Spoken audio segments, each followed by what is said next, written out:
What is today's date? August what? 10th, 11th, something like that? Yeah, maybe. Well, anyway, it's Wednesday, right? Yep. And I'm with Mr. Dirty Dan Speirs, and we are working on an Osage stave. He has been kind enough to help me put together or get the bark off of. We're chasing rings and having a good time. And I was just asking Mr. Dan here, how long you been? How many of these bows you think you've made? Different bows, self bows. I guess I'm just guessing about 100. And you've been doing it since when? About 2000. And how did you get started? Terry Green, Trad Gang, let us have a deal at his farm up near Daresville, and a bunch of people just brought staves and wood to work on. Tim Roden, Alan Rosen, and Tim Flood were the three that I knew. And I went up there with Leon Scott, and we sat around, and they showed us how to build bows, and I was hooked.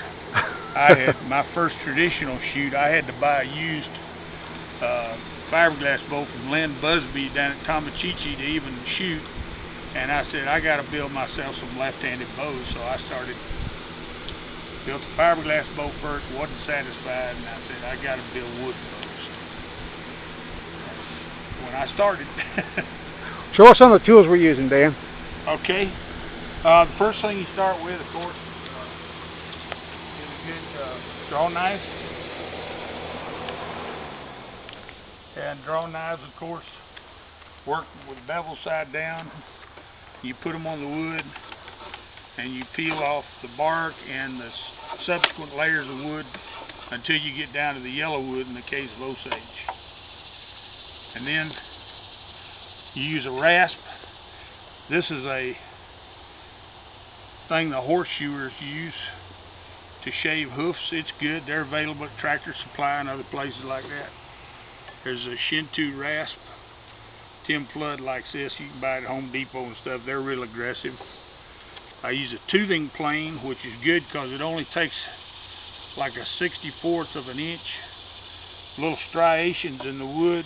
You do like that, and then I use scrapers. This is an old bandsaw blade that's sharpened to scrape with, and these are cabinet scraper sets you can buy at Home Depot. But anyway, with scrapers it's good because we're trying to get down to one ring, and so you scrape the wood just above it until you get down to the real smooth, hard wood. You start at one end, and you work all the way to the other end. The reason for this is this makes the bow very strong. It will not lift up, and the fibers will stay together as it bends, and the bow will not break. The Indians early on learned how to do this, and the artifacts that have been found in caves and all show that the Indians were able to work these down with stone tools down to one ring. And so we try to keep the tradition alive. This will become an Osage self bow. Al Chapman's first, and we hope he'll win many tournaments and kill many deer with this bow. Actually, my first was a failure, but I was trying it by myself, didn't have a clue what I was doing. Now, we used to make them as a kid. Grew up in Texas. We make them out of Osage limbs. Yep. Now, you mentioned that the Indians really didn't have the tools, or didn't really start with a stave this big. They used a smaller. Yeah, they would. We think we found evidence that sometimes they would chip out a stave off a tree trunk, but most of the time they would just use limbs and scrape through the white wood and get down to one ring of the yellow wood, and then of course their bows would be much rounder on the back. Right.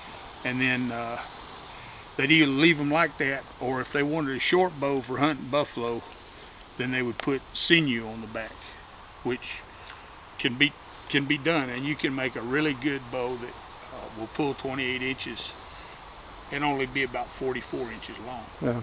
Okay. But for long self bows, this is the way to make an Osage self bow.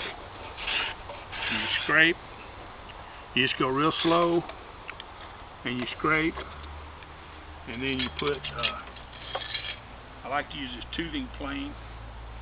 And you scrape, it'll just leave little stripes in the wood. See if I can get a close up of that. Yeah.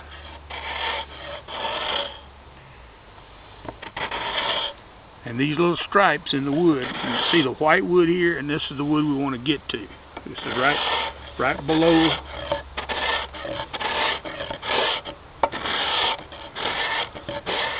And after you scrape it with this toothing plane, it's called. Actually, that's just the blade out of the toothing plane, right? Yeah, that's just the blade. Okay. Then you use this scraper. Now this, if you can find an industrial bandsaw place, they throw these away. And you just get them to cut you up some blanks and put them on a sander and just drive it across the sander like this, and it'll put a lip on the bottom of this. Depending on the grit, it makes a great scraper to remove wood fast. All right. Yep. Okay. Then when you get down in some places that you need these kinds of scrapers right here, which you can buy in a cabinet scraper set at Home Depot or Lowe's. And this little neck right here is real good for getting in little dips, little places where the wood dips down. And you just go real careful and make sure you don't go cut through this grain right here. About as easy as washing an ice cube, isn't it? It is. All right, back to work. It's kind of warm out here today, but we're in the shade and have a fan and plenty of water. So we're going to get the rest of this wood off here, just get down to this ring and get down to business. Hope you enjoyed the little video.